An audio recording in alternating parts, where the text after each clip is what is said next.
നമസ്കാരം. Raf talk ഫുട്ബോളിലേക്ക് അവർക്കും സ്വാഗതം. കോപ്പ അമേരിക്കയ്ക്കുള്ള ബ്രസീലിയൻ ടീമിനെ കോച്ച് ഡൊറിവാൾ ജൂനിയർ ഇന്നലെ പ്രഖ്യാപിച്ചല്ലോ. കോപ്പ അമേരിക്കയ്ക്ക് 10-40 ദിവസങ്ങൾ ഇനിയും ബാക്കി നിൽക്കുന്നുണ്ട്.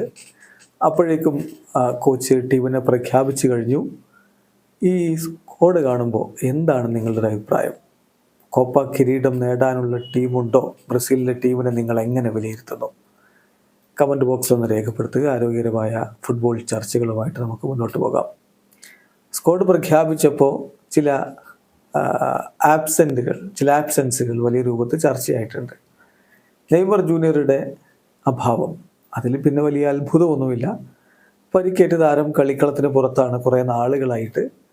അപ്പോൾ അതുകൊണ്ട് തന്നെ അദ്ദേഹം ഉണ്ടാകും എന്ന് റിയലിസ്റ്റിക്കലി ആരും ചിന്തിച്ചിട്ടുണ്ടാവില്ല. പിന്നെ ഫാനിസത്തിൻ്റെ ആവേശത്തിൽ നെയ്മർ അല്ലേ മടങ്ങി വന്നാൽ നല്ലത് എന്ന് ചിന്തിച്ചവരുണ്ടാകാം എന്ന് മാത്രം. ബ്രസീൽ ടീമിൻ്റെ ഡോക്ടർ റോഡ്രിഗോ ലാസ്മർ നേരത്തെ പറഞ്ഞതാണ്, ഇതൊരു ഹെവി ഇഞ്ചുറിയാണ്. സർജറിയൊക്കെ കഴിഞ്ഞിട്ട് അതിനൊരു ടൈം ഫ്രെയിം ഉണ്ട്. അത് കഴിഞ്ഞാലേ മടങ്ങിയെത്താൻ പറ്റുകയുള്ളൂ. അടുത്ത ജൂലൈ ഓഗസ്റ്റ് മാസമാകുമ്പോഴേക്കും നെയ്മർ സജ്ജനാവും എന്നാണ് ലാസ്മർ പറയുന്നത്. റോഡ്രിഗോ ലാസ്മർ പറഞ്ഞാൽ പിന്നെ അതിനപ്പുറത്തേക്കൊന്നുമില്ല എന്ന് ബ്രസീലിയൻ ഫുട്ബോൾ ടീമിനെ കൃത്യമായിട്ട് ഫോളോ ചെയ്യുന്ന എല്ലാവർക്കും അറിയാവുന്നതുമാണ്. അപ്പോൾ നെയ്മർ ഇല്ല, അത് അത്ഭുതപ്പെടുത്തുന്നില്ല. പക്ഷേ നെയ്മർ ഇല്ലാത്ത ഘട്ടത്തിൽ ഇതൊരു യങ് ടീമാണ് ഇപ്പോൾ പ്രഖ്യാപിച്ചിരിക്കുന്നത്. അതിൽ നമ്മൾ കുറച്ച് വെറ്ററൻ താരങ്ങൾ പ്രതീക്ഷിച്ചിരുന്നു. തിയാഗോ സിൽവ ഇല്ല, അതിലും അത്ഭുതം നമുക്ക് പറയാനില്ല. കാരണം തിയാഗോ സിൽവയുടെ പ്രായം അതാണ്. മറ്റൊന്ന്, അദ്ദേഹം വേൾഡ് കപ്പിന് ശേഷം ബ്രസീലിയൻ ടീമിലേക്ക് അങ്ങനെ വിളിക്കപ്പെട്ടിട്ടില്ല എന്നതൊക്കെ പരിഗണിക്കുമ്പോൾ അത് നമ്മൾ കരുതുന്നില്ല. കാസമിറോയുടെ കാര്യം എല്ലാവരും ഒരു അത്ഭുതത്തോടു കൂടി കണ്ടു തന്നെയാണ്. കാസമിറോയെ സംബന്ധിച്ചിടത്തോളം അദ്ദേഹം ഇപ്പോൾ ഫോം ഔട്ടിൻ്റെ മാരക വേർഷനിലാണ്. പിന്നെ ഈ സീസണിൽ ഒരുപാട് പരിക്കും പ്രശ്നങ്ങളും ഒക്കെ അദ്ദേഹത്തെ ബാധിച്ചിട്ടുമുണ്ട്. അപ്പോൾ അതുകൊണ്ട് തന്നെ ആയിരിക്കണം കോച്ച് അദ്ദേഹത്തെ കളിപ്പിക്കണ്ട എന്നൊരു തീരുമാനത്തിലേക്ക് പോയിട്ടുണ്ടാവുക. ഡൊറിവാൾ ജൂനിയർ പറഞ്ഞത് താൻ കാസമിറോയുമായിട്ട് നേരത്തെ 2-3 മാസങ്ങൾക്ക് മുമ്പ് സംസാരിച്ചിരുന്നു. ഇനിയിപ്പോൾ ഇന്നലെ ടീം പ്രഖ്യാപനത്തിന് ശേഷം ഇന്ന് കാസമിറോയോട് വീണ്ടും സംസാരിക്കും. ഇപ്പോഴത്തെ ഒരു ഇവാലുവേഷൻ്റെ ബേസിലാണ് അദ്ദേഹത്തെ സ്ക്വാഡിലേക്ക് എടുക്കാത്തത്. പൂർണ്ണമായിട്ടും അദ്ദേഹത്തിന് മുന്നിൽ ബ്രസീലിയൻ ദേശീയ ടീമിൻ്റെ വാതിൽ കൊട്ടി അടക്കപ്പെട്ടിട്ടില്ല.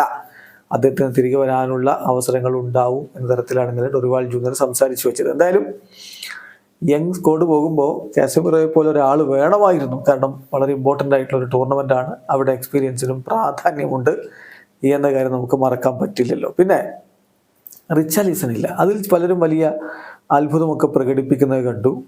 റിച്ചാലിസന് പകരം ഇവാനിൽസനെ എടുത്തതിൽ തീർച്ചയായിട്ടും ചെറിയ അത്ഭുതമൊക്കെ ഉണ്ടെങ്കിൽ പോലും റിച്ചാലിസനെ മാറ്റിയത് എന്തുകൊണ്ട് എന്നത് കോച്ച് കൃത്യമായി പറഞ്ഞിട്ടുണ്ട്. അദ്ദേഹത്തിന് ഒരു ഫ്രഷ് ഇഞ്ചുറി ഉണ്ട്.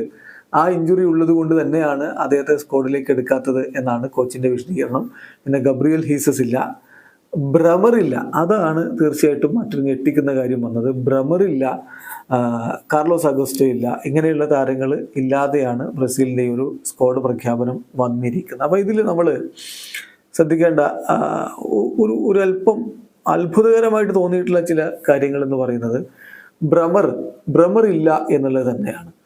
ബ്രമർ സെൻട്രൽ ഡിഫൻഡർ റോളിൽ വളരെ മികച്ച രൂപത്തിൽ പെർഫോം ചെയ്യുന്നുണ്ട്. അദ്ദേഹത്തെ സംബന്ധിച്ചിടത്തോളം അദ്ദേഹത്തിൻ്റെ ഡിഫെൻസീവ് നമ്പർ വളരെ മികച്ചതാണ്. 70% ഓഫ് പാസസ് അദ്ദേഹം കംപ്ലീറ്റ് ചെയ്യുന്നുണ്ട്. 60% ഓഫ് ഡ്യുവൽസ് അദ്ദേഹം വിൻ ചെയ്യുന്നുണ്ട്. 70% ഓഫ് ഏരിയൽ ഡ്യുവൽസ് അദ്ദേഹം വിൻ ചെയ്യുന്നുണ്ട്. 39 ഇൻ്റർസെപ്ഷൻസും 141 ക്ലിയറൻസസും കഴിഞ്ഞ സീസണിൽ അദ്ദേഹം ടീമിന് വേണ്ടി നടത്തിയിട്ടുണ്ട്, അദ്ദേഹത്തിൻ്റെ ക്ലബിന് വേണ്ടി നടത്തിയിട്ടുണ്ട്. ഡിഫൻസിലൊരു ബീസ്റ്റ് എന്ന് വിളിക്കാവുന്ന താരമാണ് ബ്രമർ. പക്ഷേ ആ ബ്രമറെ ഉൾപ്പെടുത്തിയിട്ടില്ല എന്നുള്ളത് തീർച്ചയായിട്ടും ഒരല്പം അത്ഭുതകരമായിട്ടുള്ള ഒരു തീരുമാനം തന്നെയാണ് എന്ന് പറയേണ്ടി വരും. അതുപോലെ തന്നെ മൊറീലോയും ഉൾപ്പെടുത്തിയിട്ടില്ല. പകരം വന്നിട്ട് നോക്കുക ബെറാൾഡോ. അത് ഒരല്പം അത്ഭുതകരമായിട്ടുള്ള കാര്യം തന്നെയല്ല. ബെറാൾഡോ വന്നു എന്നുള്ളത്, ബെറാൾഡോ അത്ര മികച്ച പ്രകടനമൊന്നുമല്ല നടത്തുന്നത്. ഇപ്പം കഴിഞ്ഞ സ്പെയിനെതിരെ അദ്ദേഹം കളിക്കുമ്പോഴും ആ ഒരു മികവ് നമ്മൾ അദ്ദേഹത്തിൽ നിന്ന് കണ്ടില്ല. അതിപ്പോൾ ടിറ്റയ്ക്ക് കുറേ ഇഷ്ടക്കാരായിട്ടുള്ള താരങ്ങളുണ്ടായിരുന്നു. ഡിനിസിന് അങ്ങനെ ഉണ്ടായിരുന്നു. ഓൾറെഡി ഡൊറിവാൾ ജൂനിയർക്ക് ചില ഇഷ്ടക്കാരുണ്ടായി തുടങ്ങുന്നുവോ എന്ന സംശയമൊക്കെ സ്വാഭാവികമായിട്ടും ചില ബ്രസീലിയൻ ഫുട്ബോൾ നിരീക്ഷകർ ഇപ്പം നടത്തുന്നുണ്ട്. അത് ഏതായാലും ബ്രമറെ പോലുള്ള ഒരാൾ ഉണ്ടാകണമായിരുന്നു. അതുമാത്രമാണ് ഒരു എതിർപ്പായിട്ട് തോന്നിയത്. പിന്നെ ഇവാനിൽസിൻ്റെ കോളപ്പ് അതിന് കൃത്യമായിട്ട് കോച്ച് കാര്യം പറഞ്ഞു കഴിഞ്ഞു, റിച്ചാലിസൺ പരിക്കായതുകൊണ്ടാണ് എന്ന്. എങ്കിൽ പോലും മറ്റു താരങ്ങളെ ഉൾപ്പെടുത്താമായിരുന്നു എന്ന് പറയുന്നവരുണ്ട്. പെഡ്രോ ഉണ്ട്, അതുപോലെ തന്നെ മാത്യൂസ് കുഞ്ഞ, മാർക്കസ് ലിയനാർഡോ, ഇങ്ങനെയുള്ള താരങ്ങൾ ഒരു പക്ഷേ ആ ഒരു പൊസിഷനിലേക്ക് വരണമായിരുന്നു. ഇവാനിൽസൺ അത്ര പ്രോപ്പറായിട്ടുള്ള കോളപ്പല്ല എന്ന് നിരീക്ഷിക്കുന്നവരുണ്ട്. അതേസമയം വളരെ എക്സൈറ്റിംഗ് ആയിട്ടുള്ള കപ്പാസിറ്റിയുള്ള കളിക്കാരനാണ് ഇവാനിൽസൺ എന്നാണ് ഇന്നലത്തെ ആ ഒരു കോളപ്പിന് ശേഷം കോച്ച് പറഞ്ഞത്. അപ്പോൾ അവിടെ ഇവിടെ ചില വിയോജിപ്പുകളും മറ്റുമൊക്കെ ബ്രസീലിയൻ ഫുട്ബോൾ മാധ്യമങ്ങളിലും മറ്റുമൊക്കെ കാണുന്നുണ്ടെങ്കിലും പൊതുവെ ഇതൊരു ക്വാളിറ്റി സ്ക്വാഡാണ് എന്നതിൽ തർക്കമൊന്നുമില്ല. ഇതിൽ നമ്മൾ എടുത്തു പറയേണ്ട ഒരു കാര്യം, ഇതൊരു യങ് സ്ക്വാഡാണ്. കോച്ച് തന്നെ പറഞ്ഞ പോലെ നമ്മൾ കരുതുന്ന എന്തിനും കേപ്പബിൾ ആയിട്ടുള്ളൊരു സ്ക്വാഡാണിത് എന്നാണ് അദ്ദേഹം പറഞ്ഞത്. ഒരർത്ഥത്തിൽ അത് ശരിയുമാണ്. ഈ ഒരു സ്ക്വാഡിലെ താരങ്ങളുടെ കപ്പാസിറ്റി ഒന്ന് നോക്കിയാൽ മതി. വളരെ മികച്ച താരങ്ങളുണ്ട്, ക്ലബ് ലെവലിൽ മികവിൻ്റെ പാരമ്യതയിൽ കളിക്കുന്നവരുണ്ട്. കോച്ച് പറഞ്ഞ പോലെ പ്രായം വെച്ച് നിങ്ങൾ കാണേണ്ടതില്ല. ഇപ്പോൾ തന്നെ ഈ താരങ്ങളൊക്കെ അവരുടെ ക്ലബ്ബുകൾക്കും മറ്റുമായിട്ട് വമ്പൻ മത്സരങ്ങളൊക്കെ കളിച്ചിട്ടുള്ളവരാണ്. അപ്പോൾ അതുകൊണ്ട് ബ്രസീൽ ടീമിന് വലിയ പ്രതീക്ഷ ബ്രസീൽ ആരാധകർക്ക് വലിയ പ്രതീക്ഷ ഇവരിൽ വെക്കാം എന്ന് തന്നെയാണ് കോച്ച് പറഞ്ഞിട്ടുള്ളത്. ഇനി കഴിഞ്ഞ കോളപ്പ് പോലെയല്ല, ഇത്തവണത്തെ കോളപ്പിൽ അദ്ദേഹം അധികമൊന്നും ബ്രസീലിൽ നിന്ന് താരങ്ങളെ എടുത്തിട്ടില്ല എന്നുള്ളതും ശ്രദ്ധേയമായിട്ടുള്ളൊരു കാര്യമാണ്. അപ്പോൾ അതായത് ബ്രസീലിയൻ ലീഗിൽ നിന്ന്, അതാണ് ബ്രസീലിൽ നിന്ന് പറഞ്ഞത്. അതിനദ്ദേഹം ഒരു കാരണം കൃത്യമായിട്ട് പറഞ്ഞത്, ഇതിപ്പം ഒരു ടാക്ടിക്കൽ ഡിസിഷനാണ്. നമ്മൾ പോകുന്നത് കോപ്പ അമേരിക്ക പോലുള്ള ഒരു ഒരു ടൂർണമെൻറ്റിനാണ്. അപ്പോൾ ആ അർത്ഥത്തിലാണ് ടീമിനെ എടുത്തിട്ടുള്ളത് എന്ന് അദ്ദേഹം പറയുന്നു. അദ്ദേഹത്തിൻ്റെ ഫസ്റ്റ് ലിസ്റ്റിലൊക്കെ ഒരുപാട് ബ്രസീലിയൻ ലീഗിൽ നിന്നുള്ള താരങ്ങൾ ഉണ്ടായിരുന്നെങ്കിൽ ഇപ്പോൾ അദ്ദേഹം 3 പേരെയാണ് ബ്രസീലിയൻ ലീഗിൽ നിന്ന് ഉൾപ്പെടുത്തുന്നത്. ബെൻഡോയുണ്ട്, അതുപോലെ ഗുയർമെ അറാനയുണ്ട്, എൻട്രിക് ഉണ്ട്. ഈ 3 താരങ്ങൾ മാത്രമാണ് ബ്രസീലിയൻ ലീഗിൽ നിന്ന് വരുന്നത്. എന്തായാലും കോപ്പ അമേരിക്കയുടെ സമയത്തൊക്കെ ബ്രസീലിൽ ലീഗ് കണ്ടിന്യൂ ചെയ്യുമെന്നുള്ള കാര്യം കൂടി നമ്മൾ ശ്രദ്ധിക്കണം. ഇനി അത് നമ്മൾ സ്ക്വാഡൊന്ന് വളരെ പെട്ടെന്ന് പറഞ്ഞിട്ട് ഓരോ പൊസിഷൻ വൈസ് സ്ക്വാഡ് എങ്ങനെയുണ്ട് എന്നുള്ളതൊന്ന് നോക്കുന്നതായിരിക്കും നന്നാവുക. ഇപ്പോൾ സ്ക്വാഡിലുള്ളത് അത്ലറ്റിക്കോ പാരനൈസിൻ്റെ താരം ബെൻഡോ മിന്നുന്ന ഫോമിലാണ് അദ്ദേഹം ഇപ്പോൾ കളിച്ചുകൊണ്ടിരിക്കുന്നത്. ചിലരെങ്കിലും പറയുന്നുണ്ട് ഗോൾ കീപ്പർ പൊസിഷനിൽ ആലിസനെയും എഡേഴ്സനെയും മറികടന്നുകൊണ്ട് അദ്ദേഹത്തെ ഉപയോഗപ്പെടുത്തണമെന്ന്. ഏതായാലും ബെൻഡോയുണ്ട്, മാഞ്ചസ്റ്റർ സിറ്റിയുടെ എഡേഴ്സൺ ഉണ്ട്, ലിവർപൂളിൻ്റെ ആലിസൺ ഉണ്ട്. ഇതാണ് ഗോൾ കീപ്പിംഗ് പൊസിഷൻ. ഇനി വിങ് ബാക്കുമാരുടെ ഒരു പൊസിഷനിലേക്ക് പോയാൽ യുവൻറ്റസിൻ്റെ ഡാനിലോയുണ്ട്, ജിറോണയുടെ യാൻകൂട്ടോയുണ്ട്, അത്ലറ്റിക്കോ MGയുടെ ഗുയർമെ അറാനയുണ്ട്, FC പോർട്ടോയുടെ വെൻഡലുണ്ട്. സെൻട്രൽ ബാക്കുമാരുടെ റോളിലാണ് ബ്രമറൊന്നും ഇല്ല എന്നുള്ളൊരു അത്ഭുതകരമായിട്ടുള്ള കാര്യം നമ്മൾ പറഞ്ഞത്. അതേസമയം PSG ബെറാൾഡോ, റയൽ മാഡ്രിഡിൻ്റെ എദർ മിലിറ്റാവോയുടെ മടങ്ങി വരവിൽ വലിയ സന്തോഷം പ്രകടിപ്പിച്ചു ഇന്നലെ കോച്ച്. ആഴ്സണലിൻ്റെ ഗബ്രിയൽ മെഗലസ്, PSG മാർക്കിനോസ്. മധ്യനിരയിലേക്ക് ഫുൾഹാമിൻ്റെ ആൻഡ്രിയസ് പെരീര, വോൾവർഹാംപ്ടൻ്റെ ജാവോ ഗോമസ്, ന്യൂകാസിൽ യുണൈറ്റഡിൻ്റെ ബ്രൂണോ ഗുയിമേറസ്, ആസ്റ്റൺ വില്ലയുടെ ഡഗ്ലസ് ലൂയിസ്, വെസ്റ്റാമിൻ്റെ ലൂക്കാസ് പക്കേറ്റ. മുന്നേറ്റം നോക്കുക. യുവതാരം എൻട്രിക്, പാൽമിറാസിൻ്റെ താരം എൻട്രിക്, പോർട്ടോയുടെ താരം ഇവാനിൽസൺ, റയൽ മാഡ്രിഡിൻ്റെ താരം റോഡ്രിഗോ, ആഴ്സണലിൻ്റെ താരം ഗബ്രിയൽ മാർട്ടിനെല്ലി, ബാഴ്സലോണയുടെ താരം റാഫീഞ്ഞ, ജിറോണയുടെ താരം സാവിഞ്ഞോ, റയൽ മാഡ്രിഡിൻ്റെ താരം വിനി ജൂനിയർ. ഇതാണ് ബ്രസീലിൻ്റെ സ്ക്വാഡ്. നമ്മൾ ഓരോ പൊസിഷൻ ഒന്ന് എടുത്ത് നോക്കുകയാണെങ്കിൽ കുറച്ചുകൂടി ഒരു വ്യക്തത വരും എങ്ങനെയുണ്ട് ടീമിൻ്റെ ശക്തി ദൗർബല്യങ്ങൾ എന്നുള്ളത്. ഇപ്പം ഗോൾ കീപ്പിംഗ് പൊസിഷൻ നോക്കുക. ലോകത്തെ തന്നെ ഏറ്റവും മികച്ച ഗോൾ കീപ്പിംഗ് ലൈനപ്പാണ് നമുക്കവിടെ കാണാൻ പറ്റുക. ആലിസണും എഡേഴ്സണും ഉറപ്പായിട്ടും ഒരു സ്ക്വാഡിൽ ഉണ്ടാകുമെന്ന് എല്ലാവരും കരുതിയ പോലെ തന്നെ അവർ വരുന്നു. ആലിസണുമുണ്ട്, എഡേഴ്സണുമുണ്ട്. പിന്നെ ബെൻഡോ ഇപ്പോൾ നല്ല ഫോമിൽ കളിക്കുന്നു.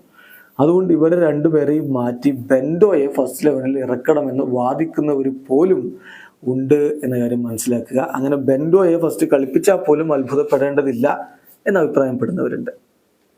അപ്പോൾ അവിടെ നമുക്ക് 100% ഉറപ്പിക്കാം, മികച്ച ഒരു ഗോൾ കീപ്പിംഗ് നിര തന്നെ ബ്രസീലിനുണ്ട്.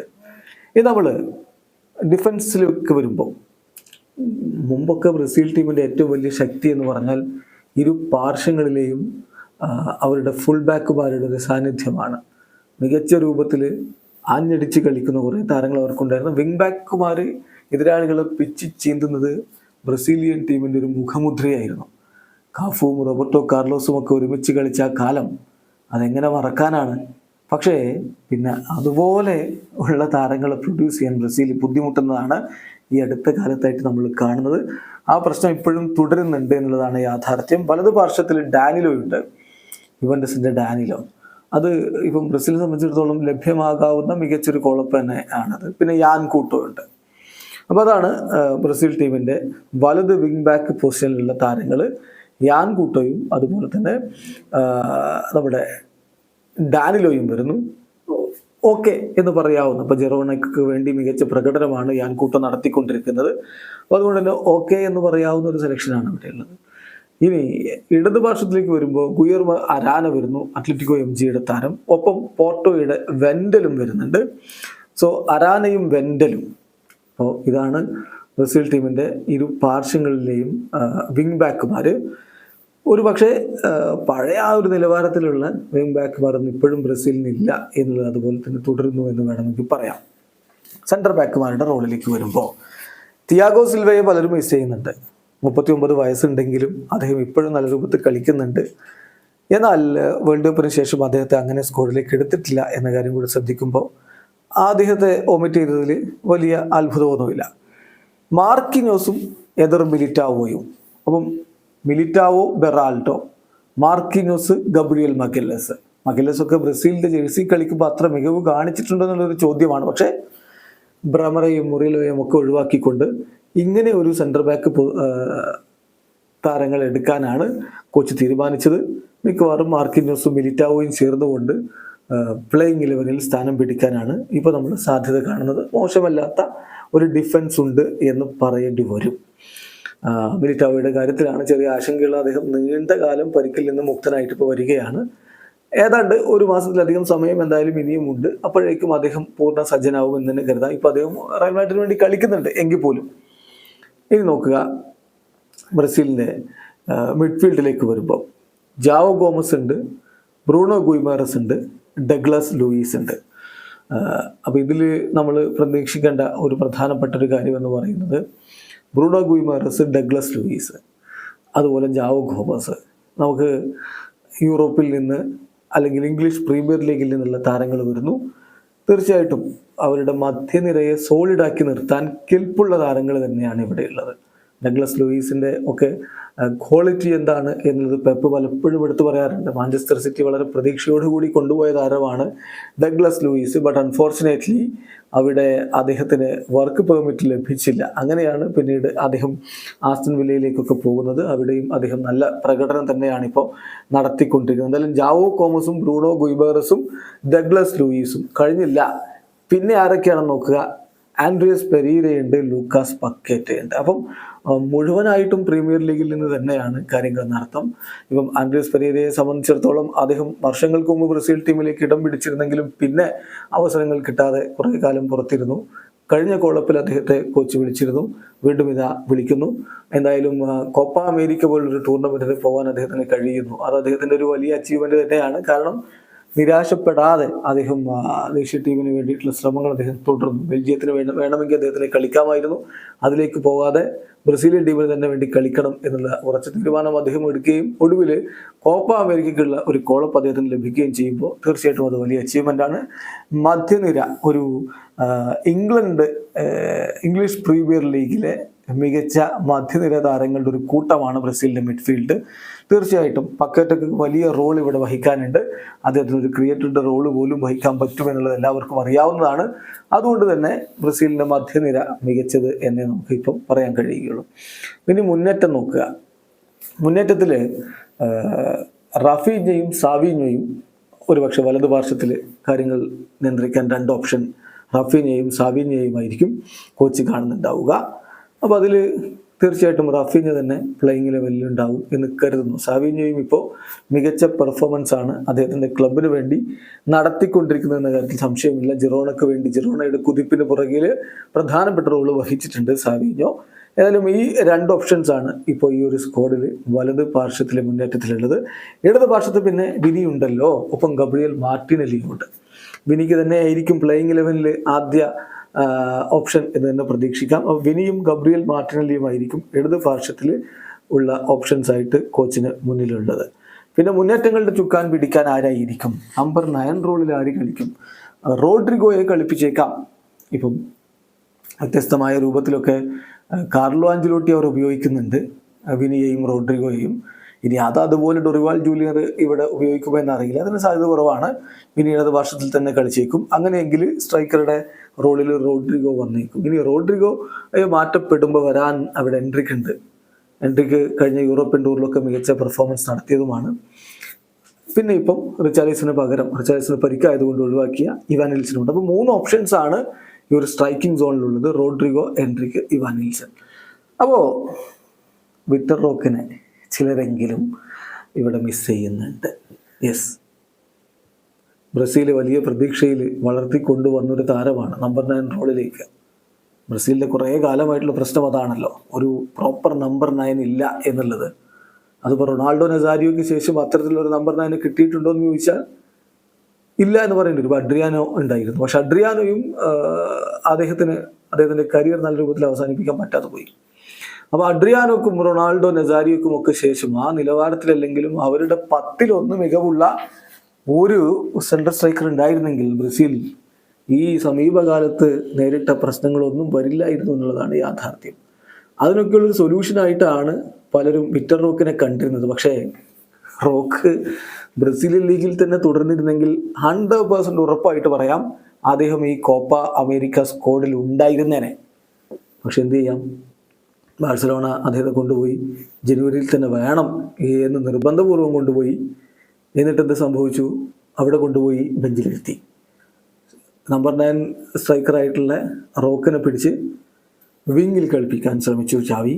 അദ്ദേഹത്തിന് പ്രോപ്പർ പൊസിഷൻ കൊടുത്തില്ല എന്ന് മാത്രമല്ല പ്ലെയിൻ ടൈം പോലും ലഭിക്കുന്നില്ല. ഇപ്പോൾ പുറത്തേക്ക് വരുന്ന വിവരങ്ങളനുസരിച്ച് ചാവി അദ്ദേഹത്തെ സ്റ്റാർട്ടിംഗ് പ്ലെയറായിട്ട് മാത്രമല്ല സബ്സ്റ്റിറ്റ്യൂട്ടായിട്ട് പോലും കാണുന്നില്ല എന്നാണ്. അദ്ദേഹത്തിൻ്റെ ഏജൻറ്റ് കഴിഞ്ഞ ദിവസം ശക്തമായ ഭാഷയിൽ കുറേ കാര്യങ്ങൾ പറയുകയുണ്ടായി. ബാഴ്സലോണയിൽ പ്ലേയിങ് ടൈം കൂടുതൽ പ്രതീക്ഷിക്കുന്നു, അത് കിട്ടുന്നില്ലെങ്കിൽ ലോണിൽ പുറത്തു പോകാനല്ല ക്ലബ്ബ് തന്നെ വിട്ട് പെർമനൻ്റ് ആയിട്ട് പോകാനാണ് ആഗ്രഹിക്കുന്നത് എന്നൊക്കെ പറഞ്ഞിരുന്നു. ഏതായാലും റോക്കിന് ആ ബാഴ്സ മൂവ് കൊണ്ട് കിട്ടിയ ഏറ്റവും വലിയ തിരിച്ചടിയാണ് ഈ കോപ്പ അമേരിക്ക സ്ക്വാഡിൽ സ്റ്റംപ് ചെയ്യപ്പെടുന്നത്.